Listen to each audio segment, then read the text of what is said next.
Mag-inom ako. Nag-inom ka lang. At po, 6 kilo. Nag-ako ng 6 kilo. Palengke. Dito ako, bilang ko nga pala. At di na ako nagluto eh. Mulan. Dapat ako ang boss dito, hindi ikaw. Bakit?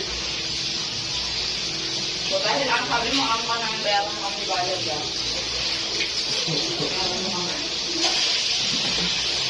Walang boss ngayon, pero bayaran mo kami ha. Lang. Pera. Pera ako nga, walang buhok. Ikaw magkait ng buhok. Ang pera.